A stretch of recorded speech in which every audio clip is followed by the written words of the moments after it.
stories, and most of my comedy is about true life stories, and it's some pretty fucked up stuff. Some people have one of those days, I have one of those lives.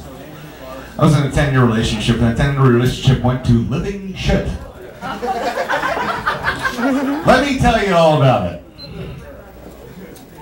Well, I was heavy set, I had long hair. She couldn't stand Mexicans, she couldn't stand bikers. She couldn't stand this bar especially, and tequila and anyone that drank beer.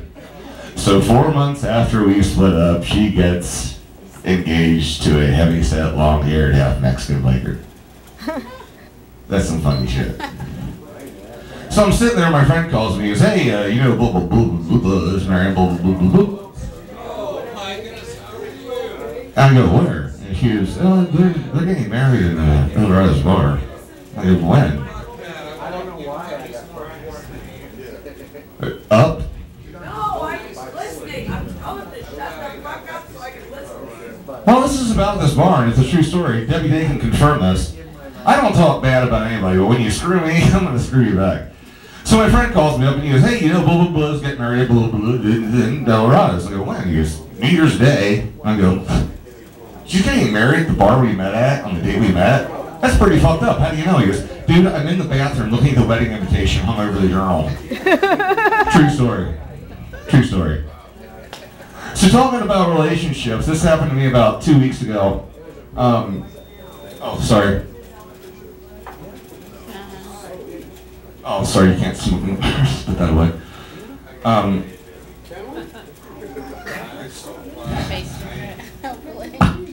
Never mind.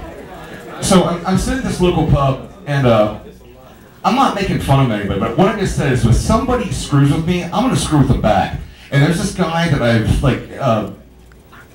I have respect for, but we're sitting down, and he's got a stuttering problem, and he pissed me off. We're sitting down, and he gets in an argument with me about Journey. And I'm going, Journey's a great band. And he's going, well, you don't understand. Joe Perry's the best singer in the world. And I go, well, the new guy, that Asian dude, he's like really good. He goes, well, I saw someone, it sucked. I'm going, well, I'm really sorry you feel that way. And then he looks at me, after being through relationships from hell, he looks at me straight in the face and goes, by the way, are you gay? Because I've never seen you with women. And I'm going, dude, you're married. I've never seen you with women either, especially your wife. And you're starting to piss me off.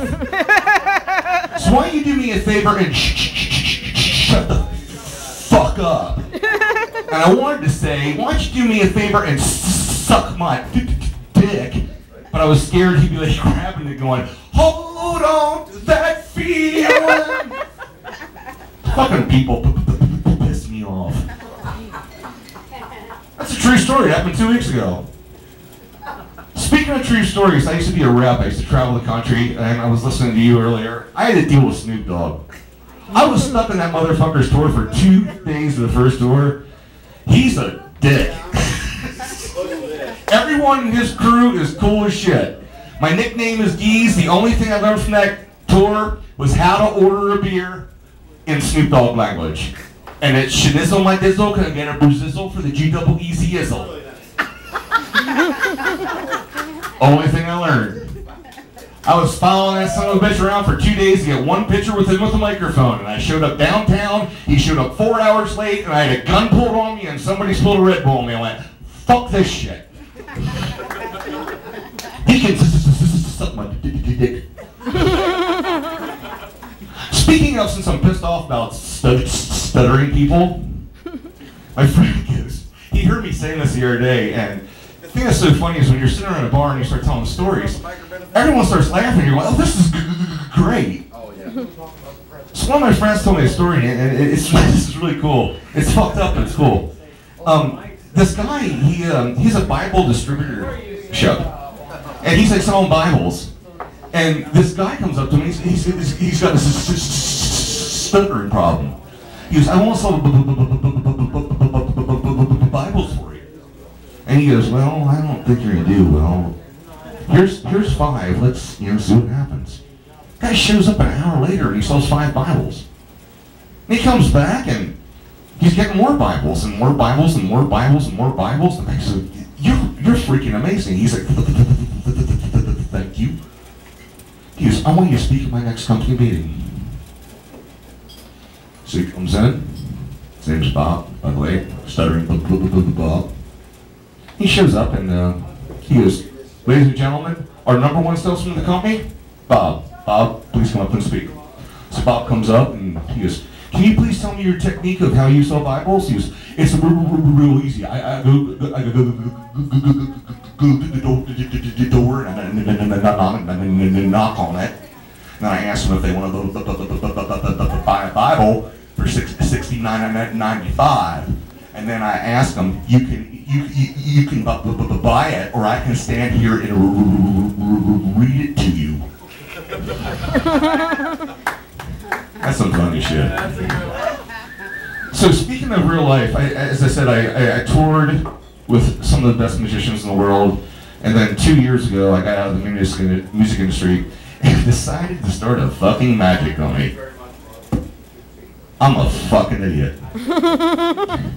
When I was on the road, there's one story I'll never forget. I was actually, I was in a rest stop, and when you travel on the road, I don't care if it's music or you're a rep or whatever, you learn there's hotels you can stop by, and there's like rest stops. And the rest stops you can get a shower in, and basically when you stop by, you're gonna take a pee, get some food for lunch, or take a shit.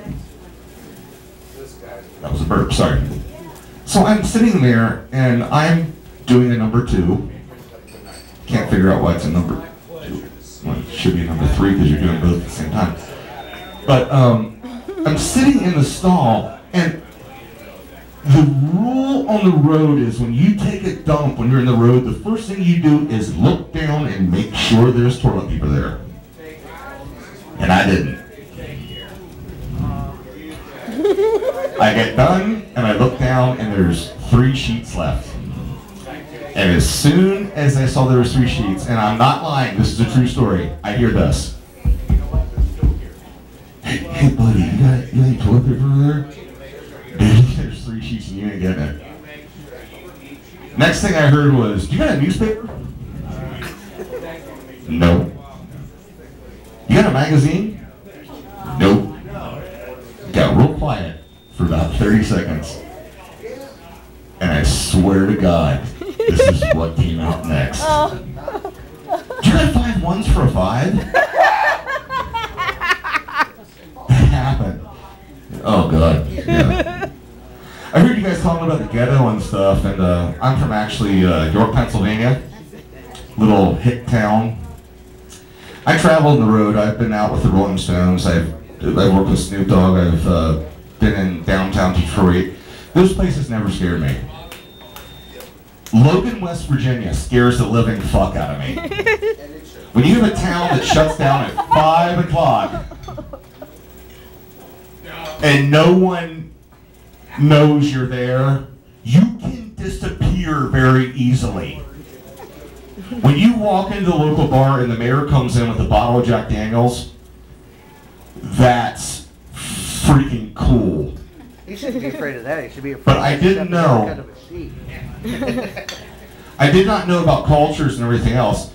I love West Virginia, and I went there, and one of my friends says, and I didn't listen to him, he goes, don't ever wear a white shirt wherever you go. I didn't listen to him, and I wore a white shirt. It's a blue-collar town. So they were like, this. I hit like $200 in the slot machine, and I ran back to the hotel room because they were following me back. Now the thing that's messed up is I told the story, my friends were making fun of me, and all of a sudden one of my buddies goes, dude, have you seen Wrong Turn yet? And I'm going, have you guys seen Wrong Turn yet? That movie's scary. Well, if you watch the movie, when they zoom into it, they zoom right into Red County and Logan, West Virginia. And I'm like going, I don't think I'm going back there again. Ever. So you guys like pickup lines? You guys like magic? Everything else? Yes. Okay. As I said, I own a magic company. I've had the pleasure of talking to David Bland, some really good, cool people. And in my journeys and then hanging out in bars, you like joke around with people. You try to have fun and you joke around. And there's some feedback going on there. So I was doing a magic one night. One of my friends goes, "Dude, this would be so cool if you did this, and you might get slapped, but what the hell?" So I walk up to this girl and I go, "Check it out. Look, hands empty. Look, right behind your ear. Look what it is. It's a blowjob." Didn't like that one. Sorry, they liked it. You guys ever heard of magic sex? Magic sex is when you have sex with someone and the next morning they're not there and you go, "Ta-da!" Can you hold this for a second? Okay, they like that one. That's all good. Well, hanging out with my friends, they started like telling more stories and stuff because you feed off. You just it feeds and the infection creates and it becomes better and better and better. What's up, bro? So the infection creates and stuff, and I was talking to some of my friends about this, and these actual stories started from like a sex toy party that we had here. And I was talking to one of the guys, and he looked at me straight in the face. Dude, he is, you ever notice when you're having sex and a woman coughs? It feels really good. And I started, I wasn't like, "Oh, I don't know, you know, well, yeah, that feels pretty good, you know." They cough and you feel it clench up a little bit and you're great, you know. He goes, "Dude, you know that's why I have a full can of pepper beside my bed and I just throw it in her face constantly. Just go there." Okay, that wasn't good.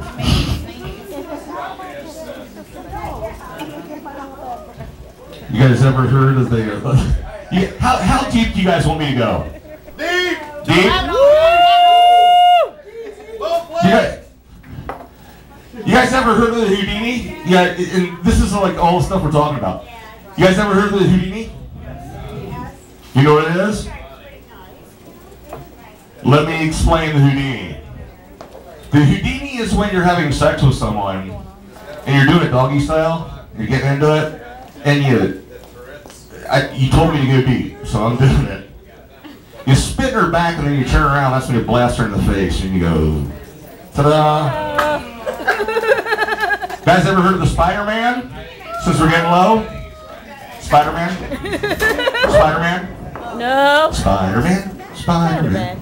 Spider-Man's a little bit like the Houdini. You're making love to someone, doggy style, and you pull out at the last minute and you come in your hand, and then when she turns around you go, "Spider-Man." Dude, you're going to do it tomorrow, yeah? I didn't know. Okay. Well, I'm going to leave you guys with a little bar trick out of my new book coming out. Practical jokes. I don't know how many people love practical jokes, but I love practical jokes and I love to fuck with people. I'm going to teach you the best practical joke in the world. If you're traveling and you're in a hotel, or there's somebody you go into their house and you don't fucking like them, you go to the store, or a trade shows are great. This is how we came up with it. We went to a trade show. At every trade show, they got like little candies around the place. You grab the Jolly Rancher candies, because the Jolly Ranchers are fucking everywhere. So you grab a bunch of Jolly Ranchers, you put them in your pocket, walking around. Some dickhead you don't like invites you back to his hotel room. Pretty much like a boss or something. I never get this my boss. When you go in the bathroom, you take the shower head off, and you stick like 6 or 8 Jolly Ranchers up in the shower head. And you put the shower head back on, and you just leave. And you wait for the next morning to show up at a trade show or whatever. They're taking a hot shower, and they have no clue they're covering their entire body with a thin layer of sugar. About 2 hours later, they're at a trade show, and their hair starts matting, clothes start sticking, dirt starts appearing in their face, and what's the first thing they want to do? Go back to their hotel room and take another fucking shower. Guys, God bless. Rock on. Thank you, Mike Geesey. Hey, Magic Mike Geesey. Yeah, everybody's speaking of the military.